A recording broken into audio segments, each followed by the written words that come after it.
Apa kabar Formula Friends? Ketemu lagi sama gue Rainer di Formula Motor TV. Katanya mobilnya fun to drive, katanya fiturnya canggih, katanya mesinnya irit. Tapi kenapa dari dulu sampai sekarang Mazda 2 ini bukan raja di kelasnya? Bahkan sekarang di era dimana hatchback sudah mulai ditinggalkan, mobil ini malah makin terlupakan. Nah, sekarang di 2025 ini, apakah masih cocok menggunakan Mazda 2 GT hatchback ini? Dan buat siapa tepatnya yang paling worth it untuk menggunakan mobil ini? Ikuti video ini sampai habis.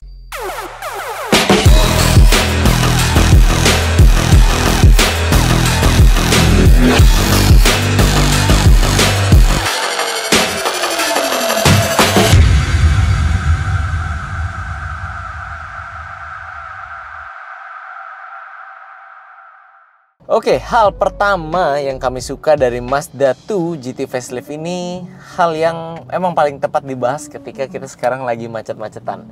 Karena hal pertama yang kami suka dari mobil ini adalah fiturnya.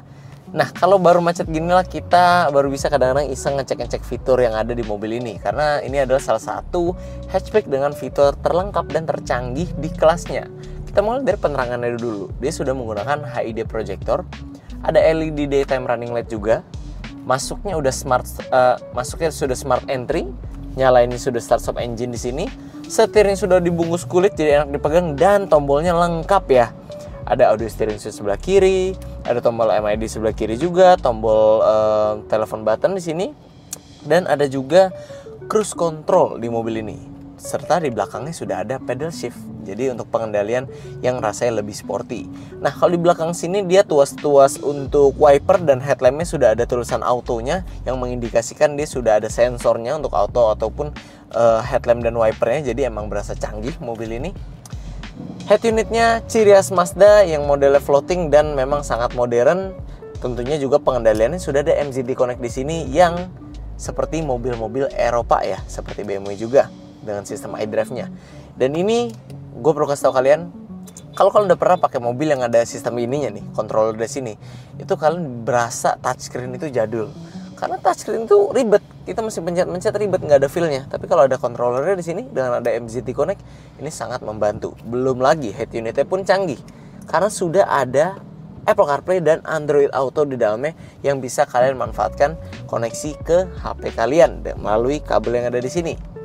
Nah, lalu juga untuk pengaturan spionnya sudah electric retract mirror di sebelah sini, kaca jendela sudah ada auto, dan ini joknya sudah menggunakan kulit ya. Jadi kalau kita duduk gini berasa nyaman. Kalau kita lihat ke depan, karena ini varian GT juga sudah ada head up display yang bikin pandangan kita bisa fokus ke depan sambil mendapatkan informasi kecepatan saat ini. Jadi nggak ganggu konsentrasi sama sekali. Dan belum lagi untuk yang festive sudah ada soft touch sebelah sini yang warnanya navy blue, jadi tetap kesannya sporty, kalem, mewahnya tetap dapat. Nggak berhenti sampai situ, mobil ini juga canggih dari segi fitur keselamatan.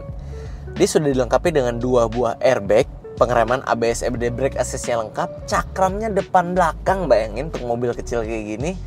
Dia juga sudah punya parking kamera, parking sensor, vehicle stability control, dan hill start assist. Jadi nggak mungkin mobil kecil ini nggak kuat nanjak. Selain itu dia juga dilengkapi dengan blind spot monitor yang membuatnya jadi mobil tercanggih di kelasnya pada masanya. Walaupun di varian GT ini sekarang udah nggak dilengkapi lagi sama Sky Active Sense-nya dia. Jadi Sky Active Sense-nya dinaikin ke tipe Elite, tipe yang baru ada di varian Mazda 2 yang facelift. Jadi varian GT ini menurut kami lebih cocok buat kalian yang nggak mau, maksudnya mau tetap merasakan kecanggihannya Mazda, tapi nggak mau bayar lebih untuk yang sensing itu. Karena ya sensing itu lagi-lagi sampai sekarang aja tergantung kebutuhan ya. Ada yang merasa perlu, ada yang enggak, ada yang merasa memang oke, membantu, ada yang merasa keganggu. Jadi buat GT ini jadi varian lebih mungkin entry level yang friendly untuk kalian yang baru mau menggunakan mobil Mazda. Jadi mau tetap merasa canggih, fiturnya banyak, melimpah, modern, tanpa harus takut kalau sensing itu mungkin ada yang rusak karena biaya penggantiannya tentunya tidak murah. Selanjutnya, hal kedua yang kami suka dari mobil ini, dan ini mungkin salah satu yang terbaiknya dari mobil-mobil Mazda, adalah karena rasa berkendaranya. Kami nggak akan capek bilang mobil Mazda itu punya rasa berkendara yang mungkin bisa dibilang melebihi rival-rivalnya di hampir di kelas-kelasnya. Contoh Mazda 2 ini, mungkin posisi duduknya ini kami bisa berargumen mungkin lebih baik dibandingkan Honda Jazz. Karena dia memang punya konsep Jinba Itai, jadi seolah kita tuh menyatu. Jadi kalau negatifnya sih berasanya sempit nih, agak sempit, nggak kayak duduk di Honda Jazz. Tapi pas dibawa itu memang kita berasanya tuh kayak menyatu dengan mobil. Tuh cuman perasaan yang kalian bisa dapetin atau kalian pahamin ketika kalian duduk di mobil Mazda dan ngebawa mobil ini gitu loh. Jadi walaupun kesannya sempit tapi tetap emang kayak kita menyatu dengan mobil. Apalagi joknya ini udah bentuknya semi bucket seat, setirnya juga udah pengatur lengkap, tilt dan teleskopiknya sudah ada, pengaturan konfigurasi joknya lengkap juga, maju mundur naik turun senderan bisa diatur. Jadi membuat posisi duduk mobil ini juga cukup luas untuk berbagai postur tubuh orang dan memang mengakomodir sehingga tetap nyaman gitu. Visibilitas pun oke. Nah, selain itu juga mobil Mazda ini punya suspensi yang terkenal rasanya beda dibandingkan mobil-mobil di kelasnya. Makanya sekarang kita mau coba dulu suspensinya. Pengujian selanjutnya kita akan lewatin polisi tidur ini dengan kecepatan 40. Bercanda, kita nggak mungkin lewatin polisi ini dengan kecepatan tinggi karena polisi tidurnya terlalu tinggi. Jadi kita pelan aja. Nah sekarang baru speed bump di depan ini akan kita hajar dengan kecepatan yang cukup tinggi. Kita cari di 40 coba. Nah mantap ya. Suspensinya itu Mazda empuknya yang bukan mobil ngayun. Jadi dia emang berasa ngilangin obstacle ini ya, speed bump dan polisi tidur ini. Jadi berasa perjalanan tetap smooth. Jadi memang Mazda ini mobilnya karakternya enak ya untuk dipakai di dalam kota. Itu enak, nyaman, nggak keras, tapi juga nggak terlalu empuk yang sampai dia ngayun gitu. Nah ini makanya kami yakin dia punya handling yang juga enak. Sekarang kita udah tahu suspensinya ini dia nyaman. Sekarang kita bawa handlingnya. Apakah dia bisa ngalahin si raja terakhir Honda Jazz? Masuk, lanjut kita ke pengujian handling. Nah ini kita tes dulu sekarang ya, jalan kosong. Set, set, set. Nah mantap ya, pengendalian mobil ini tuh gesit, jadi lincah. Kita kalau setir belok kemana, dia udah langsung belok bannya. Apalagi kalau kita set, set. Nah minim limbung juga karena mobilnya itu tadi suspensi dia bukan yang ngayun, jadi dia nggak limbung mobilnya. Kan dia ground clearance-nya juga pendek. Ini salah satu driving experience-nya dari sebuah Mazda gitu. Jadi pas duduk enak, di kendaraan enak, lewatin speed bump gitu-gitu juga nyaman. Dan ketika kalian bawa manuver pun mobil ini asik gitu loh. Ini yang disebut pengalaman berkendara Mazda yang cukup superior di kelasnya. Jadi kalau handlingnya ditanya pilih ini atau Jazz, jujur kami masih susah memilih ya. Tapi kalau dari prestasi di balapnya sih banyakan Jazz tetap dipakai ya. Tapi kalau untuk penggunaan sehari-hari aja, kalau kalian yang bener-bener cuman bukan balap-balapan atau apa, cuma cari mobil yang daily driver atau buat nyaman, bisa jadi kami lebih condong ke Mazda 2 ini dibandingkan pesaing-pesaing di kelasnya gitu loh. Jadi secara rasa berkendara ini mobil top banget, nggak mungkin ada yang bilang nggak enak. Kalau ada yang bilang nggak enak, salah. Oke, kita lanjut ke hal berikutnya. Hal selanjutnya yang kami suka dari Mazda 2 adalah karena mesinnya. Mazda 2 GT dibekali mesin 1500cc 4 silinder segaris dengan teknologi Skyactiv G. Di atas kertas, mobil ini mampu menyemburkan tenaga sebesar 109 HP pada putaran 6000 rpm dan torsi maksimal hingga 144 Nm pada putaran 4000 rpm.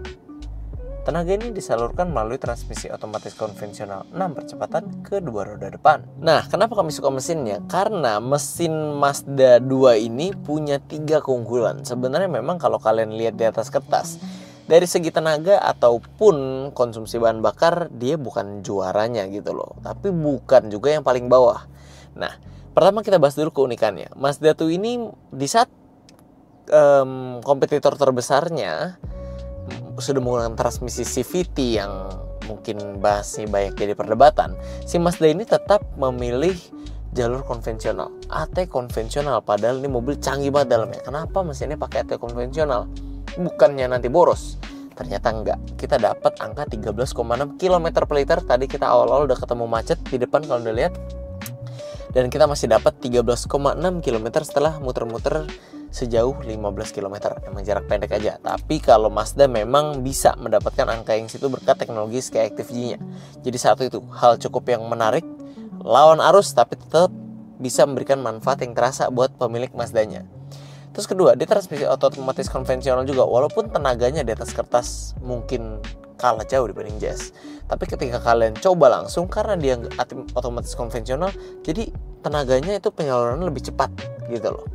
Jadi otomatis kalau kalian berakselerasi, mobil ini tetap bisa memberikan rasa fun to drive yang gak kalah dibandingkan pesaingnya. Dan ya sekitarnya itulah 3 hal yang buat kami suka dari mobil ini. Fiturnya canggih, modern, buat kalian yang pengen merasakan mobil yang value for money-nya lebih. Dipakainya juga enak, rasa berkendara baik dari posisi berkendara, suspensi, handling, nyaman untuk jadi mobil daily driver, dan mesinnya pun mendukung. Untuk stop and go, untuk akselerasinya juga sudah oke, dan bensinnya pun gak bisa dibilang boros. Nah, dari 3 ini sebenarnya mobil ini memang udah kuat banget. Makanya gak heran mobil Mazda tuh dari dulu segmented, punya konsumennya sendiri, walaupun orang lain bilang apalah nih mobil, negatifnya apa, tapi tetap Mazda tuh punya segmen konsumen tersendiri, karena memang 3 keunggulan mobil ini tuh kuat banget gitu loh. Nah, sekarang kita akan bahas 3 hal yang kami kurang suka dari Mazda GT facelift ini. Hal pertama yang kami kurang suka ada di baris keduanya, yaitu betapa terbatasnya ruang di baris 2 ini. Tadi kami udah sempat singgung di depan Jinba Itai. Memang berasa sempit tapi enak kalau kalian lagi nyetir. Jinba Itai-nya masalahnya dibawa di satu mobil nih, seluruh mobil. Jadi yang belakang juga berasa menyatu dengan mobil gitu, nggak ada ruang, menyatu aja. Nah, sebenarnya kalau secara dimensi ya, mobil Mazda 2 ini dia lebih panjang dan lebih lebar daripada Honda Jazz. Dia cuma kalah tinggi. Tapi entah kenapa pemanfaatan ruangnya di Mazda 2 ini beda banget sama Honda Jazz. Honda Jazz salah satu yang terlega di kelasnya, salah satu yang ternyaman juga. Mobil kecil tapi berasa besar dalamnya. Kalau Mazda tuh ya mobil kecil, dalamnya pun kecil gitu loh. Ini posisi duduk gue tadi di depan. Gue juga posisinya sukanya yang tangan agak selonjoran, kaki juga agak selonjoran, jadi memang agak mundur. Dan sekarang ini ruang kaki tinggal satu kepal tangan itu udah pas-pasan. Kalau kita masukin, untungnya kolongnya masih agak tinggi, jadi bisa agak selonjoran walaupun nggak bisa full gitu loh. Posisi jok belakang ini agak tegak, jadi kalau untuk perjalanan jauh, duduk belakang mungkin lebih cepat pegel. Kalau duduk depan sih kami rasa nggak masalah, jalan jauh naik mobil ini nyaman. Cuman kalau belakang nih agak sedikit lebih tegak ya, dan ini udah nggak bisa diatur lagi. Udah nggak bisa diatur lagi nih, udah maksimal. Dan headroomnya, ya kalau headroom sih oke lah ya. Dia memang kalah tinggi sama Jazz, satu kepala tangan orang dewasa. Dan ini tunnelnya dia super tinggi. Jadi kalau untuk yang duduk di tengah sini, walaupun sudah ada disediakan seat belt dan armrestnya, tapi pasti kurang nyaman. Karena jujur aja, untuk duduk di sisi kanan sini untuk orang dewasa ini udah pas-pasan ruang kaki. Kalau nggak kebayang kalau harus bertiga di sebelah sini dengan ada harus bagi tempat lagi dengan kaki orang yang duduk di tengah sini. Jadi ya, hal pertama yang kami kurang suka dari mobil ini adalah kurang nyaman kalau kalian membawa penumpang full di mobil hatchback ini. Kurang nyaman karena ruang geraknya terbatas. Kalau hal pertama itu yang kami kurang suka, menurut kami itu cukup signifikan. Kalau hal kedua ini memang sebenarnya lebih ke masalah selera, karena kami akan membahas soal modelnya. Jadi buat teman-teman yang memperhatikan mungkin, atau ini selera kami saja, menurut kami Mazda 2 sejak dia facelift, tampilannya itu berubah jadi ke arah yang lebih tidak agresif. Karena kita bisa lihat sekarang, kalau dulu dia punya daytime running light-nya ya, itu kayak agresif gitu, nyampe ke samping, mirip-mirip BMW. Kalau yang sekarang dia cuman bulat gitu aja. Bentuk headlamp-nya pun berubah jadi lebih lentik. Dan grillnya sih memang lebih keren, karena dia lebih mengikuti bahasa-bahasa mobil Mazda masa kini ya, lebih modern. Nah, terus juga ada beberapa pengurangan seperti fog lamp yang kini tidak ada, diganti cuman list chrome aja, dan velgnya jadi single tone. Ini bukan pengurangan secara langsung sih sebenarnya, karena mobil Mazda pun ada seperti CX-5 yang makin lama fog lampnya makin mengecil, karena Mazda yakin dengan teknologi headlamp mereka yang sudah begitu terang sehingga tidak memerlukan lagi fog lamp kalau menurut pabrikan Mazda. Nah, ya, sekarang velg juga yang dulunya varian GT dual tone menjadi single tone warna abu-abu. Bukan pengurangan yang signifikan, tapi memang secara keseluruhan menurut kami tampilan si Mazda 2 ini jadi lebih tidak agresif gitu. menurut kami jadi malah lebih elegan, mungkin tampil bisa dibilang lebih ke arah mewah, bukan sporty. Tapi menurut kami Mazda 2 GT yang model sebelumnya itu modelnya udah cakep banget. Sampai sekarang pun kami masih bilang model itu cakep walaupun modelnya udah usia cukup tua. Nah kalau yang sekarang ini kami jadi kurang suka secara pribadi, tapi kami nggak tahu dengan kalian. Kalau model sih nggak mempengaruhi ke performa mobil yang sudah kita rasakan semuanya. Cuman memang lebih ke pas dilihat tuh kayak, kalau kami lihatnya kayak agak downgrade aja sih dibandingkan model sebelumnya dari segi model ya.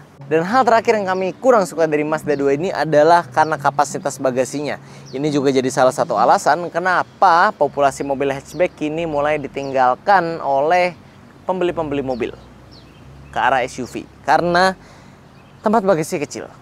Dan hatchback itu pada dasarnya memang punya kapasitas bagasi yang tidak besar. Jadi untuk bawa barang-barang banyak ataupun misalnya liburan jauh atau bawa apa, kurang praktikal. Nah tapi Mazda 2 ini udah hatchback kecil, Mazda 2 lebih kecil lagi. Jadi dia punya kapasitas bagasi yang paling kecil di antara semua rival-rivalnya sesama brand Jepang. Dia cuma punya 334 atau 339 liter gitu. Dan ini ya sangat kecil, kalian cuma bisa masukin mungkin 2 koper medium udah maksimal. Dan saya pun ragu muat apa enggak. Beda dari mobil lainnya di kelasnya, mungkin bisa di upgrade, dilipat jok jadi rata lantai. Kalau Mazda 2 ini enggak, dia bisa joknya dilipat tapi enggak rata lantai. Jadi lagi-lagi kalau untuk bawa barang besar kurang praktis juga gitu loh. Jadi ya Mazda 2 ini kami rasa dari segi daya tampung barang juga tidak mendukung kalian untuk membawa barang-barang yang banyak. Jadi memang untuk perjalanan dekat, barang-barang kalian aja, barang-barang personal bisa taruh depan. Karena kalau taruh belakang sini, koper atau segala macamnya sempit. Jadi lebih ke kurang membantu. Buat teman-teman yang tertarik untuk mengenal mobilnya lebih lanjut, kalian bisa hubungi kami melalui kontak yang ada di bawah sini, atau langsung saja datang ke showroom kami yang beralamat di Jalan Raya Sultan Agung, kilometer 28, nomor 8, Bekasi. Oke friends, sekian dulu untuk video hari ini. Kami tentu masih punya banyak konten menarik dan edukatif lainnya yang akan kami sajikan di channel YouTube kami, yaitu Formula Motor TV. Jadi jangan lupa like video ini bila kalian menyukainya, dukung kami dengan cara subscribe channel kami, dan jangan lupa bunyikan lonceng notifikasi agar kalian tidak ketinggalan update dari kami. Pada akhirnya gue Rainer pamit undur diri dulu, sampai ketemu di video selanjutnya.